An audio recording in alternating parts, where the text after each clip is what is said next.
통합과학 1단원 시작을 할 거고 그 중에서 소단원 과학의 기본량에 대해서 해볼 거예요. 첫 번째로 자연 세계의 시간과 공간에 대해서 나오는데 첫 번째로 미시세계, 거시세계에 대해서 나와요. 미시세계는 영어로 마이크로라고 하고요. 이거는 작은 규모라는 뜻을 가지고 있어요. 두 번째로는 거시세계니까 영어로 마크로고요. 큰 규모라는 뜻을 가지고 있어요. 하나하나 예시를 좀 살펴보자면 마이크로에는 예시가 마이크로 오르가니즘이 있어요. 이 마이크로라는 거는 작다는 뜻이잖아요. 그래서 얘는 미생물이라는 뜻을 가지고 있어요. 작은 생명체 이런 뜻을 가지고 있고 그리고 마이크로 스코프라는 단어가 있어요.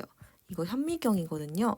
그래서 작은 걸 보는 것 해서 마이크로란 단어가 들어갔다 생각하면 되고 그리고 마크로 같은 경우는 큰 규모라는 뜻이에요. 그러니까 대표적인 예시가 마크로파지라고 있어요. 네, 얘는 대식세포거든요. 큰 친구란 뜻이잖아요. 클 대자니까. 그러니까 큰 친구니까 마크로 들어가네 이렇게 생각해주면 돼요. 그리고 두 번째로 시간 측정 방법에 대해서 나오는데 시간 측정에 대해서는 일단 과거도 과거지만 최근에는 세슘이라는 원자가 있어요. 세슘 원자를 사용하는 시계가 있더라. 그래서 이걸 사용하고 있다. 이렇게 생각하면 되고 그리고 공간이나 길이를 측정하는 방법에는 최근에는 우리가 너무나도 잘 알고 있는 GPS를 사용한다. 이렇게 생각해주면 돼요. 네, 그리고 이제 두 번째로 기본량이라는 거에 대해서 나오는데 이제 기본량의 정의를 살펴보면 현상을 설명하기 위해 필요한 기본적인 양을 의미를 해요. 그래서 기본량의 단위는 국제 단위계를 사용하거든요.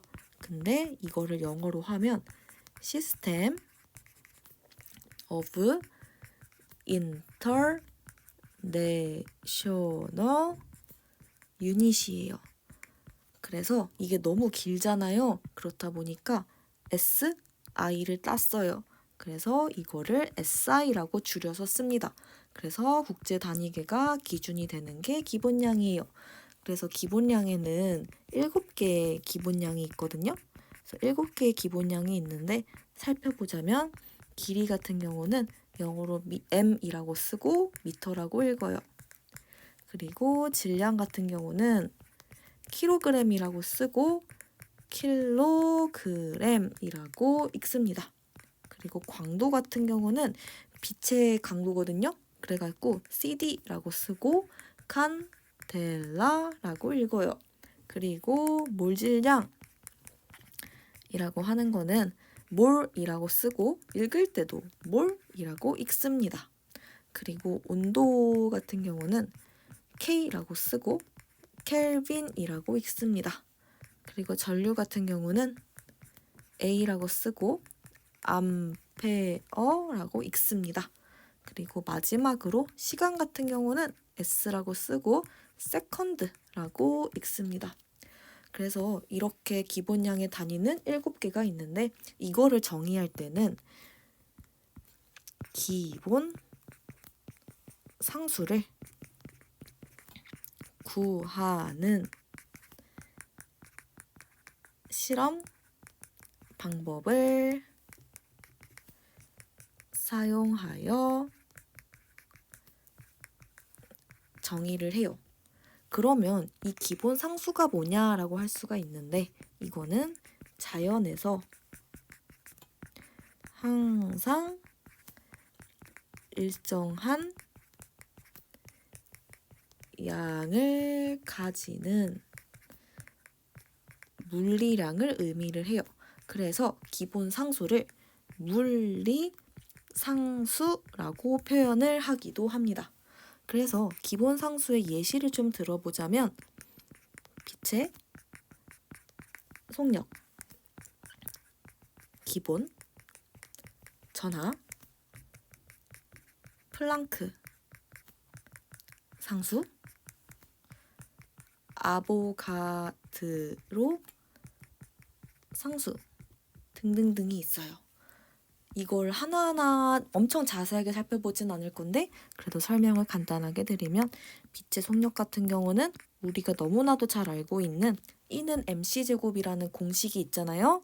이 C가 바로 빛의 속력이다 라고 생각해 주시면 되고, 그리고 기본 전하 같은 경우는 이제 플러스 하나 아니면 마이너스 하나의 전하를 생각하면 돼요. 그래서 플러스 같은 경우는 양성자죠. 그리고 이 마이너스는 전자예요. 그러니까 양성자 하나 또는 전자 하나의 전하량을 기본 전하라고 한다 생각하면 되고, 플랑크 상수 같은 경우는 E는 즉 에너지는 hf 아니면 hν라고 써요. 지금 이게 V처럼 보일 텐데 이거는 New라고 해서 약간 뭉툭한 V이거든요. 그래서 이거를 이제 HF 또는 하뉴 이렇게 써요. 그래서 이 H 있죠. 이 H를 바로 플랑크 상수라고 생각해 주시면 돼요. 그래서 에너지 같은 경우는 플랑크 상수에다가 진동수를 곱해요. 이 F랑 U가 진동수예요. 그래가지고 이제 플랑크 상수에 진동수를 곱하면 에너지다라는 거예요. 그래서 F 또는 뭐 U죠. 얘네들은 진동수다. 이렇게 생각해 주시면 돼요. 그리고 아보가드로 상수 같은 경우는 1몰에 있는 입자 개수 생각하면 돼요. 굉장히 숫자가 큰 숫자라서 그냥 그 n으로 그냥 퉁을 칩니다. 그래서 아보가드로 상수라고 하면 n 생각하면 되고 1몰에 있는 입자 개수 생각해 주시면 돼요. 그래서 이렇게까지가 이제 기본량의 단위에 대한 내용이었고, 이제 그 다음에 유도량에 대해서 좀 볼 거예요. 근데 이제 유도량에 대해서 넘어가기 전에 하나만 좀 짚고 넘어가면 좋은 게, 우리 기본량의 단위에서 온도 켈빈 나왔거든요. 근데 이거 봤을 때 약간 익숙한 단위가 떠올라요. 익숙한 단위는 섭씨 온도예요. C라고 쓰고 섭씨 온도가 있어요. 이 익숙한 단위를 보면 왜 섭씨를 안 쓰고 켈빈을 쓸까라고 이제 의아해할 수가 있거든요. 근데 이 부분은 이쪽으로 넘어가서 설명을 드리도록 할게요. 이 켈빈이라는 온도 있죠? 이 켈빈이라는 온도는 절대 온도예요. 그리고 얘네들은 켈빈 온도라고도 합니다. 그리고 얘네들은 섭씨 온도예요.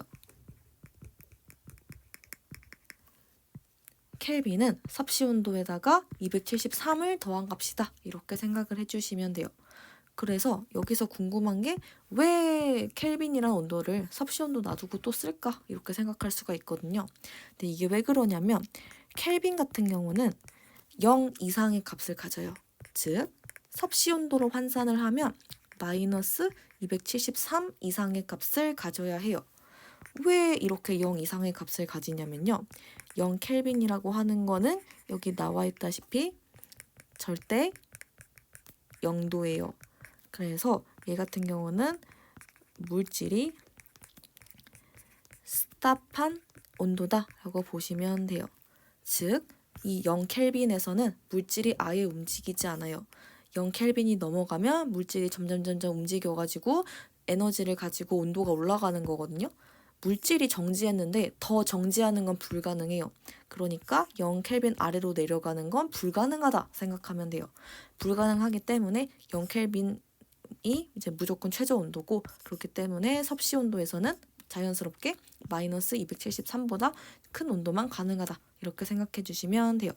그래서 절대 0도를 즉 물질이 움직이지 않는 딱 그 온도를 0도라고 설정했기 때문에 0도보다 아래로 내려가는 건 불가능하고, 그리고 0도에서 273을 빼면 섭씨 온도가 된다.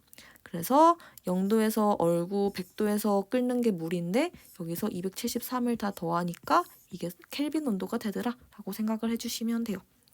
네, 그래서 잠깐 엄극을 했고 이제 다시 이제 3번 유도량으로 가보도록 할게요. 이 유도량이라는 친구는 기본량으로부터 유도된 양이에요. 그래가지고 유도량의 단위는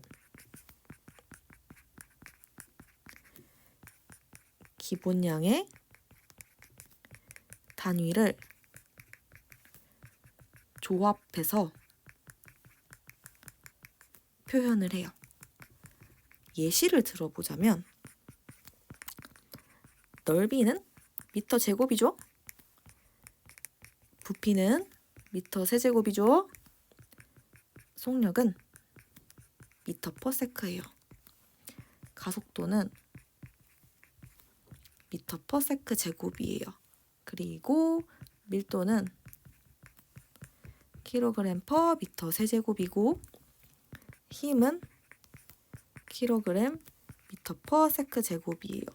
그리고 농도는 몰 퍼 미터 세제곱이고 배터리 용량은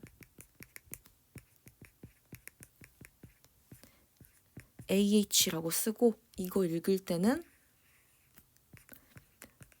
암페어 아워라고 읽어요. 그래서 이거 보면 약간 단위의 감이 올 것 같은데 이 AH라고 쓰는 암페어 아워가 A 곱하기 H예요.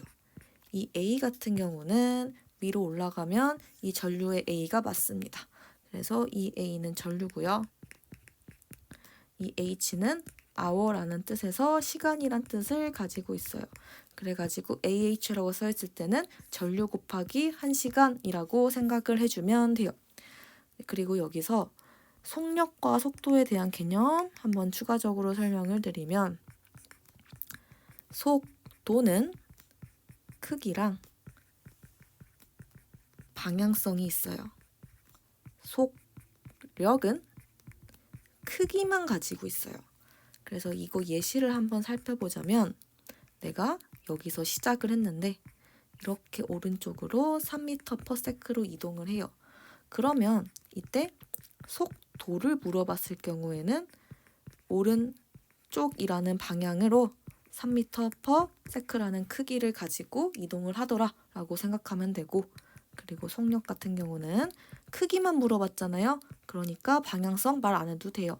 3m/s야 라고만 이야기를 하면 됩니다. 네, 그래서 이렇게 해서 유도량까지 마무리를 해서 이제 1단원의 첫 번째 소단원 마무리했어요.